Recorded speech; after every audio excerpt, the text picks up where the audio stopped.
What's going on, everybody? Good morning. Good morning. Second morning in a row that I'm doing a live stream, and I think that it's extremely necessary that I do this live stream today. So, good morning, everybody. Thank you so much for watching. If you're watching the replay, I really appreciate you watching. Okay, now let's get into this.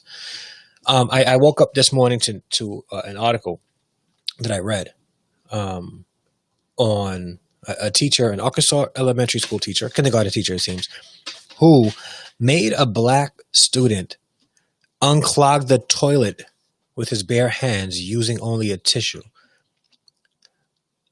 A kindergarten teacher made a black male student, unclog the toilet that he backed up with his bare hands using a tissue. I'm going to show you guys this article, and it just happened, I guess, and it went, it's not really like common news yet. So I'm wondering if the major news outlets will be promoting this or sharing the story. I'm not sure yet, but let's take a look at this story. Okay, let's take a look at the story. It's disturbing.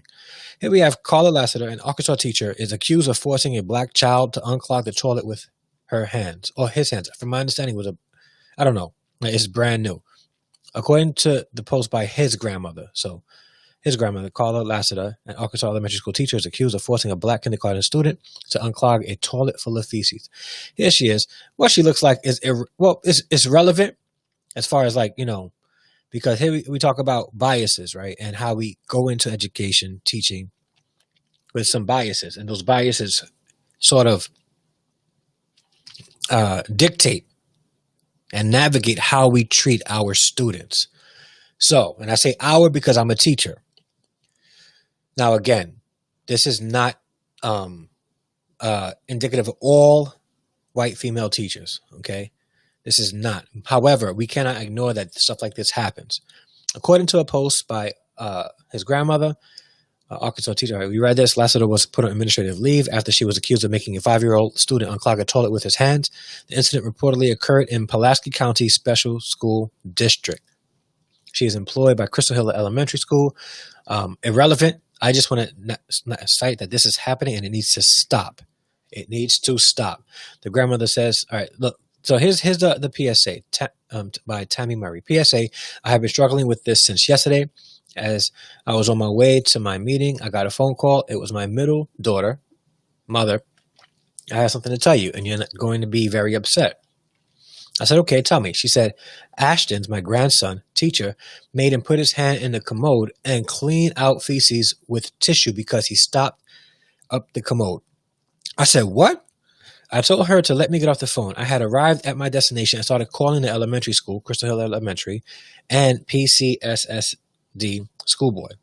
When I got out of my meeting, I called 7 on your side and emailed Fox 16, the superintendent of PCSSD, called me at 6-something yesterday evening. I want this teacher to never do this to another black male student again. This child is 5 years old in kindergarten.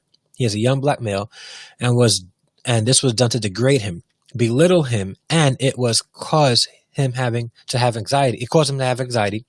He keeps telling everyone what happened. I am not stopping until this is handled properly.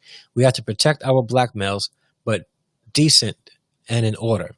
This woman had the nerve to say she didn't know why she did it after admitting to it. Lord Jesus, yes, Lord Jesus, help our teachers and allow only those with no hidden agendas and a love for children to become teachers. I don't know if it's racism or pure dislike for him, but something isn't right. Please keep up with what is going on with our young children in the classroom. Ask them questions daily. This is serious. This is a major thing because there's some students that don't know how to advocate for themselves.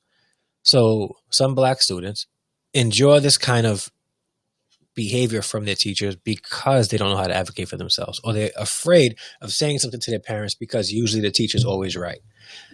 So either way, they're going to be disciplined, right? This is not an appropriate way to discipline a student. In fact, there should be zero discipline for a student who clogs up the toilet. Listen, I clog up the toilet often, okay? It happens, right? It happens. You don't teach a child to unclog a toilet, like as a disciplinary, option to make him unclog the toilet with his bare hands. You would not do that with any other student. Why this student? This teacher has to reevaluate why she became a teacher in the first place.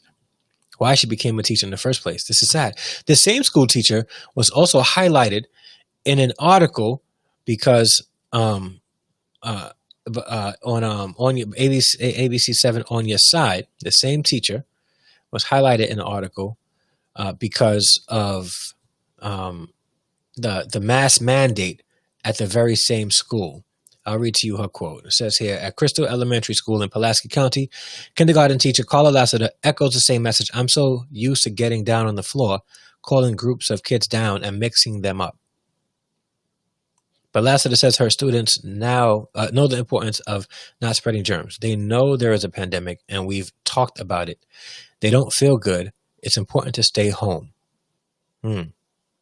I'm not saying that she could be frustrated with this whole thing and she's taking it out on the kids, but it could happen. It could happen. So from reading this, it looks like she's a good teacher. I'm not sure if it was a lapse in judgment. She said she doesn't know why she did it.